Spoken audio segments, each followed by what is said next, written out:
Всем привет, дорогие друзья!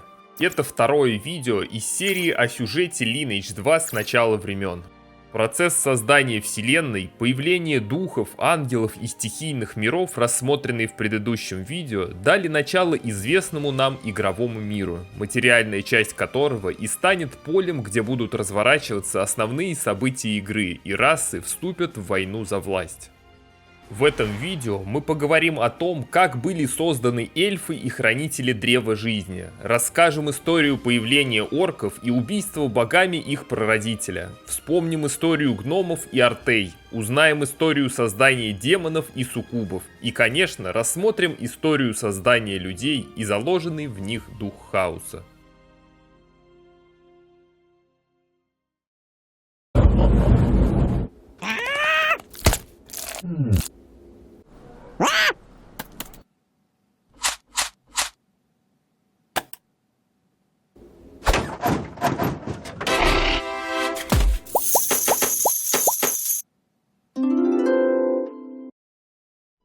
После завершения процесса генезиса вся Земля была заселена животными и растениями, а духовные миры полны стихийных духов. Инхасат и Гренкаин позволили мудрым и сильным гигантам управлять материальным миром, а те почитали их как богов, разрушивших первичную сферу и тем самым давших гигантам принять свою форму. В начале начал Инхасат и Гренкаин спели песнь созидания и создали мир. Песни света, спетые Эйнхасат, и стихи тьмы, рассказанные Гренкаином, создали красивую гармонию, которая породила всю жизнь во вселенной. Своим песням они научили гигантов, чтобы те смогли управлять светом и тьмой. В квесте «Путь Оракула Шилен» игрок в поисках правды о свете и тьме ищет книгу Гармиэль и книгу Андериэль, в которых на эльфийском записано несколько куплетов из песен создания, спетых самими богами в начале времен. Гармиэль с эльфийского переводится как Гренкаин, а Андериэль, соответственно, Эйнхасат. Со временем у Эйнхасат и Гренкаина родилось 5 детей. Когда пришло время, Инхасат и Гренкаин решили разделить власть над миром со своими детьми. По их задумке, каждый должен был получить то, чего заслуживал. Старший сын Паагрио получил контроль над огнем, вторая дочь Мафор над землей, второй сын Сайха стал хозяином ветра.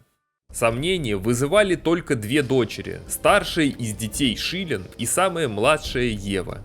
В квесте «Имя зла. Часть 2» рассказывается, что они были полной противоположностью друг друга. Шилен проявляла способности во всех областях, а Ева не проявляла интерес ни к одной. Поэтому их судьба оказалась под вопросом. После долгих раздумий родители назначили Шилен повелительницей воды, а Ева не получила ничего, ведь для нее не осталось элементов. Обе, впрочем, остались довольны. Шилен стала превосходной повелительницей воды благодаря своей мудрости и лидерским качествам, а Ева стала сочинять стихи и писать музыку на радость остальным богам. Песни, которые пела Ева, впоследствии были даны ей эльфам. Это песни, которые используют СВС в игре. Точнее, они используют наполовину забытые, изменившиеся со временем песни, а третьепрофный виртуоз использует их оригиналы, которые он прочитает с камней познания в ходе прохождения 3-й профессии. После обретения власти над элементами, богам подчинились стихии материального мира и духи в духовных мирах. Таким образом, началась эра богов, и не существовало в мире ничего неизвестного богам. Инхасат была богиней созидания и не была удовлетворена только естественным ходом генезиса. Она собрала свою энергию и создала формы при помощи своего собственного духа. Ее дети использовали свои силы для создания жизни в этих формах. Шилен отдала дух воды, чтобы Эйнхасат вдохнула в него жизненную силу. Но этот дух не смог удержать свою форму и мгновенно рассеялся. Чтобы предотвратить это, Инхасат соединила его с самым старым древом в мире и создала первых эльфов, о чем говорится в одной из глав книги сказаний героя. И это было Древо Жизни. В L1 рассказывается, что племя эльфов было рождено из его листьев. По ранней задумке эльфы имели маленький рост, чуть выше гномов. По причине, что Древо-Матерь — это предок эльфов, они ощущают покой и гармонию, отдыхая под его тенью. В игре это реализовано в виде повышенной регенерации ХП и МП у эльфов вблизи мировых деревьев. Мировые деревья периодически дают плоды, которые являются одним из источников долгожительства эльфов, о чем говорится в одном из первых эльфийских квестов. Плоды собирают хранители, а затем эльфы делают из них особый нектар. Мировые деревья были и есть не только в эльфийском лесу, и они тоже связаны корнями с главным древом. На момент игры неподалеку от главного дерева можно найти еще 4 древа. Одно в эльфийском лесу, другое неподалеку от эльфийской крепости, третье у Радужного озера и четвертое в центре эльфийской деревни. Возможно, они появились уже позже, как и древо жизни Инадрила, о котором мы поговорим в одном из следующих видео. У каждого древа есть хранитель, который ментально связывается с древом и посвящает себя его заботе. Помимо эльфов, хранителями являются и другие существа. В Lineage 1 рассказывается история создания хранителей Древа Жизни. Эйнхасад вдохнула дух земли в ростки Древа Жизни и создала стойких и мудрых энтов, в корейской версии называемых тимитранами. Вдохнув дух ветра в бабочек, прилетевших к цветам древа, она создала жизнерадостных фей, обладающих сильной магией. Из козлов, которые паслись у его корней, с помощью духа огня она создала добрых, но вспыльчивых панов. И, наконец, вдохнув дух воды в пауков, которые жили в тени древа жизни, Эйнхасад создала заботливых и холодных нравом арахан. Арахны в игре, судя по скриншотам с беты, планировались как мобы, однако их убрали. В сюжете известны только 3 сестры Арахны. Нерупа, старшая из сестер, средняя Харнея или по постгодовскому названию Литара и младшая Орфен. Во внутриигровом мировоззрении заложено поверье, что арахны своими нитями плетут судьбы. Нерупа отвечает за нить настоящего, Харнея — нить прошлого, а Орфен — нить будущего. Нерупа заключила договор с Древом Жизни. В обмен на бессмертие она обязалась всегда быть защитником Древа. Позднее она заключит контракт с королевой фей Тиминиэль, чтобы вместе с ними защищать эльфийский лес. По договору для защиты леса были направлены феи Пикси во главе с Мурикой. Очевидно, подобный договор о защите Древа был заключен с панами и тимитранами. Самые мощные тимитраны называются тимикранами. Они считаются лидерами тимитранов и живут в зачарованной долине, хотя по лору они есть и в эльфийском лесу. Возможно, древень-бремец, главарь тимитранов эльфийского леса, это Тимикран. Еще в мифические времена в эльфийском лесу жили единороги, с которыми у эльфов также была дружба. Впоследствии, когда единороги уйдут в Элизиум, эльфы будут призывать их по договору. У эльфов изначально были разные племена, из которых как минимум известны бурые, древесные и белые. Древесные и бурые считались благородными племенами. Из диалогов в игре известно, что верования белых эльфов отличались от верований других эльфийских племен и представляли собой шаманизм. Они поклонялись духам. На Говорящем острове до сих пор можно найти Стоунхенджи с древними мистическими знаками на камнях, которые и были местами поклонения королям духов. Природа – самая важная часть культуры эльфов. Эльфийские волшебники накрепко связаны с духами природы, они заимствуют их силу, чтобы оберегать лес. Эльфы, которые хотят стать волшебниками, должны научиться общаться с духами. Это можно сделать с помощью специального ритуала, для проведения которого нужно собрать 4 драгоценных камня, символизирующих природу, и 4 фундаментальных элемента, составляющих мир. Эльфы называют свое сообщество лесным королевством. Согласно L2M, первая королева эльфов, созданная богиней воды Шилен, была Айрис. Шилен дала ей лук, сделанный из ветвей Древа Жизни, и миссию защищать древо и расу эльфов. В корейской версии Айрис и вовсе названа первой эльфийкой. Первой наследницей, избранной богиней Эйнхасад, стала Ильвина, одна из старейшин деревни Материнского Древа. Она очень гордилась своей расой и высоко ценила правила и принципы эльфов. Для эльфа старейшина — это особое существо, избранное древом, которое может напрямую взаимодействовать с ним и передавать его волю. Изначально было 12 старейшин. На момент игры известно двое — Астериус и Терестиан. Старейшины долгое время помогали и давали советы королевской семье. Эльфы почитали богов, по-эльфийски называя их Эрин.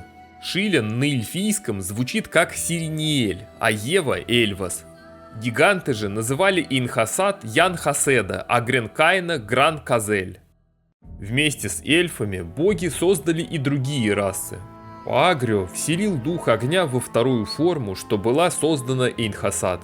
Так был создан первый орк. Он был огромного роста, его волосы были красным пламенем, пепельный дым валил из его носа и рта, когда он дышал, и в его венах кипела кровь горячее, чем сама лава. Так описывает прародителя Гинтаки Зу Уруту.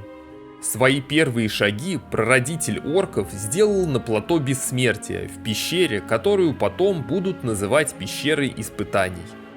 Орк был более могущественным, чем любое другое живое существо на земле, отчего боги позавидовали ему и объединились, чтобы убить, о чем повествует ряд орочих диалогов.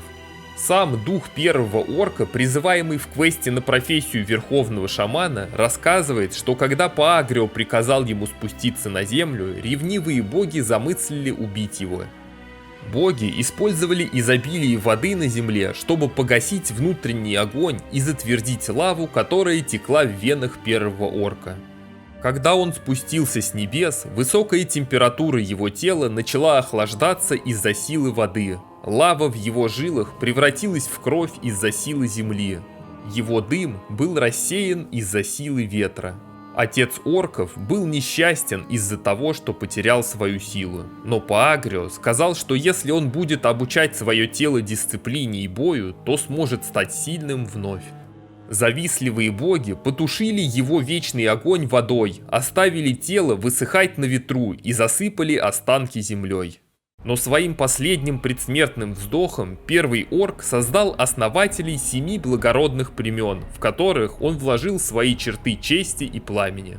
Это были основатели племен Атуба, Нируга, Уруту, Дудамара, Ганди, Рагна и Хистуи.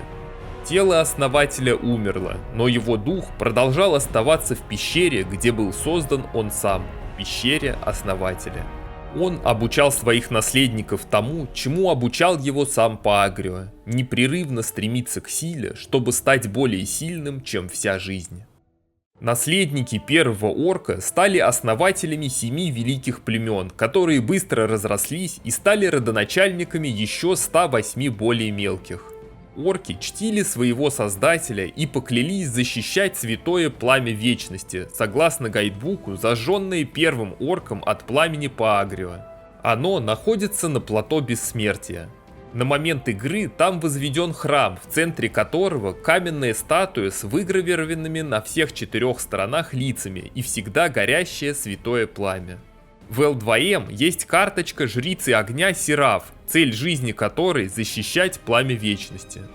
Говорят, что орки будут уничтожены, когда это пламя погаснет, поэтому стражи пламени охраняли его в течение нескольких поколений. Также на всякий случай зажигают запасное пламя и хранят его в укромном месте. Когда орки закрепились на земле, первые вожди в последние дни жизни пришли оставить свое тело и дух в пещеру основателя, чтобы остаться со своими племенами и после смерти, обучать новых воинов и выбирать предводителей. С тех пор это место называют пещерой испытаний. Душа Мартанкуса, основателя племени Хистуи, до сих пор живет в каменном изваянии в глубине пещеры, следит за новыми поколениями и испытывает молодых шаманов, которые хотят стать повелителями орков. Когда Инхасат, Шилен и Паагрио создавали эльфов и орков, Мафор также решила создать новую расу. Мафор вселила дух земли в созданную Инхасат форму. Так появилась раса гномов. Гайдбук сообщает, что кроме гномов есть чистые дварфы, созданные Мафор, которые живут в мире духов земли, о котором мы подробно рассказывали в предыдущем ролике. Тем не менее, других упоминаний о чистых дварфах более не было найдено. Хотя гномы — это племя, принадлежащее богине Земли, они не зависят от чудес богов, потому что они в основном полностью светские по своей природе, поэтому у гномов нет персонажей магического типа. Вместо того, чтобы использовать магию, им дали сильную выносливость, ловкость, острый взгляд и блестящий ум. Мафр дала гномам различные знания. Она научила их методам работы, изготовлению железа и обработке металлов, искусству скульптуры и архитектуры, методам вычисления чисел, теории рисования и изменения фигур и методам изучения законов Вселенной. В своих верованиях гномы считают, что эта Мафр создала землю, море, небо, горы и леса, наполняя энергию Земли духами света и тьмы, полученными у Эйнхасад и Гренкайна. Также гномы рассказывают, что они делали более красивые изделия ручной работы, чем любая другая раса, и возводили роскошные, но практичные здания, а другие расы им завидовали. Гномы стали безвозмездно предлагать другим расам свои работы, но другие расы с большой гордостью говорили, что не могут принять их бесплатно и отдавали свое имущество взамен. Так появился бартер. Гномы, которые научились таким образом торговать, в конечном итоге стали торговцами. Земные храмы, когда-то построенные гномами, были сложными и красивыми, однако на момент игры их не существует, потому что все они были уничтожены в ходе войн. Когда Шилен, Паагрио и Мафр создавали свои расы, Сайха также не остался в стороне. Он вселил дух ветра в форму, что была создана Эйнхасад. Так появилась раса Артей. Используя силу своей стихии, он создал расу, подобную ветру. Его создания были свободолюбивы, красивы и грациозны. Они имели крылья и могли летать. В интервью времен Камаэль сообщается, что их крылья не подобны ангельским, как у Камаэлей, а какие-то другие, вполне возможно, как у фей. В нашем интервью с создателем Lineage 2 Раулем Кимом, которое есть на канале, мы попросили рассказать, какой изначально планировали расу Артей разработчики в первых версиях игры. Однако оказалось, что до ухода Рауля в 2004 году никакой концепции внешнего вида Артей не было проработано, и она была оставлена как место для фантазий будущих команд разработчиков. Так что рассуждения о каноничности или кардинальной смене концепции расы бессмысленны, за исключением разве что отсутствующих крыльев. Гренкайн был богом разрушения. Когда он увидел достижения Эйнхасад, в нем взыграло любопытство, смешанное с завистью. Он повторил то, что делала Эйнхасад, создал формы по своему разумению и дал им жизнь. Так были созданы демоны. Гренкайн быстро понял, что формы без духа оказались провальным экспериментом и избавился от своих созданий, низвергнув их в самое жуткое безжизненное место – чистилище. Подробнее о чистилище и других мирах мы говорили в предыдущем видео. Эти формы жизни, брошенные в чистилище как в тюрьму, выживут и будут развиваться в суровых условиях, негодуя на покинувшего их создателя Гренкайна. Из-за тоски по материальному миру и злобы на всех его обитателей, демоны стремятся получить возможность вторгнуться в этот мир. Существуют различные подвиды демонов, например, такие как древанулы с крыльями, напоминающими крылья летучей мыши, харики с огромными рогами и абраксионы, поддерживающие свои тучные тела на 4 ногах. В чистилище демонами правят 4 короля демонов – Малрук, Триоль, Бремнан и Халиша, которые разными способами пытаются вторгнуться в материальный мир. Эти демоны обладают мощными магическими способностями, которые они используют, чтобы заключить договор с существами в материальном мире и вызвать в нем смятение. Позднее, с появлением смерти, в чистилище также появится 12 лордов смерти, но об этом в следующих роликах. На момент начала игры в мире более всего активны демоны Малрука. Это и древанулы, и мобы Влоа, и ряд других РБ в хайфайфовском ДВ. Кроме того, темные эльфы варят древанульское и малруканское вино, что также наводит на мысли о связи древанулов с Малруком. По мере обновлений игрок узнает и о деяниях других королей демонов. Например, Бремнан выкует демонический меч Зарич и топор Таути и отправит их в материальный мир. Триоль будет причастен к созданию Пагана в руне, а Халиша к истории Фринтезы. После неудачи с использованием пустой формы без духа, из которой получились демоны, Гренкаин отказался от создания жизни самостоятельно и решил, что его дети помогут ему в этом. Подражая Эйнхасад, он по своему разумению сделал форму, подобную тем, что делала она. Затем он отправился к своей старшей дочери Шилен, чтобы найти дух для заполнения формы. Та была в большом изумлении и спросила его: «Отец, почему ты хочешь сделать это? Моя мать Эйнхасад отвечает за созидание, ты же бог разрушения, и любое существо, которому ты дашь жизнь, будет приносить лишь разрушение и катастрофу». Но Гренкаин не сдавался, он был настойчив и, усмирив Шилен, в конце концов добился согласия. «Я сделаю это, но я уже отдала матери дух воды. Все, что я могу дать тебе, лишь остатки». Шилен дала отцу дух застойной гнилой воды, который Гренкаин с радостью принял.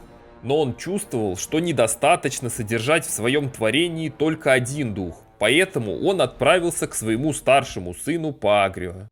Как и Шилен, Паагрио предостерег отца, но отслушаться его он был не в силах и дал ему дух тлеющего огня.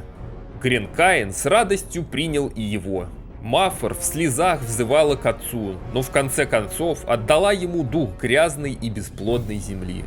Сайха, в свою очередь, дал отцу дух неуправляемого ветра. Удовлетворенный Гренкаин собрал все, что получил от детей, и вскричал: «Посмотрите на существ, созданных мной, взгляните на тех, кто рожден духами воды, огня, земли и ветра. Они будут сильнее и мудрее гигантов, они будут править миром». Гордо крича на весь мир, Гренкаин вдохнул полученные от детей духи в свою форму. Но результаты были плачевными. Новые существа были слабыми, глупыми, хитрыми и трусливыми. Все боги смеялись над Гренкаином и его созданиями. От стыда он выбросил созданных им существ и убежал, а существа эти были людьми. После слияния остатков духов воды, земли, огня и ветра образовался слабый и нестабильный дух, который другие боги назвали хаосом. Впоследствии Белев на острове Ада будет проводить эксперименты с кристаллизацией этого хаоса в живых людях для превращения его в сырье для ядра Наи. Благодаря тому, что люди обладают духами всех других стихий, они могут смешиваться с другими расами. Причем многие дети смешанной расы более способны, чем чистокровные люди, потому что они наследуют дух чистых духов одного из родителей.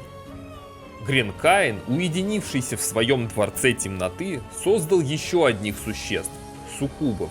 Они были созданы так, чтобы имитировать фигуру богини и были похожи на ангелов, обладающих одновременно красотой и мудростью. Суккубы были слугами, которые жили в древнем дворце тьмы и прислуживали Гренкаину. Однако они завидовали силе богов и тайно подслушивали песни, которые Гренкаин пел в своем дворце, и записывали их, чтобы использовать эту силу как свою собственную. Когда Гренкаин узнал об этом, он пришел в ярость и прогнал слуг. Он сказал: «Я не заберу секреты, которые вы подслушали. Однако, чтобы узнать секреты, вам придется пролить кровь».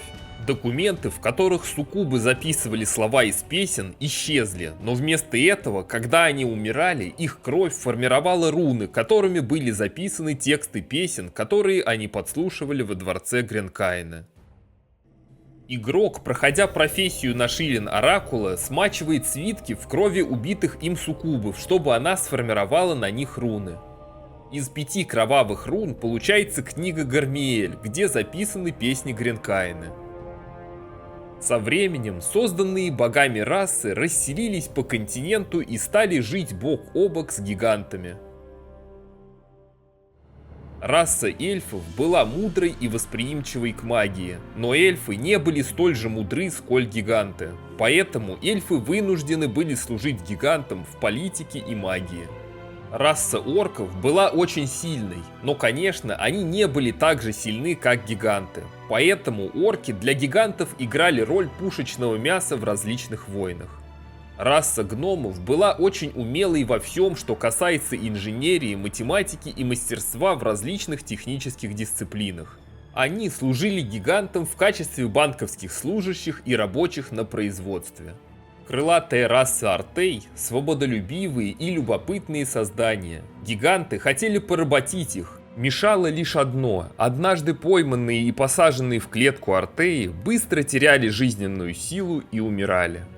Гигантам не осталось ничего, кроме как позволить Артеям и дальше оставаться свободными. Артеи часто посещали город гигантов и приносили им новости из других частей света. Люди же не могли ни одну из вещей делать хорошо и стали рабами гигантов. Выполняли они самую черную и грязную работу. Их жизнь была не лучше, чем у животных.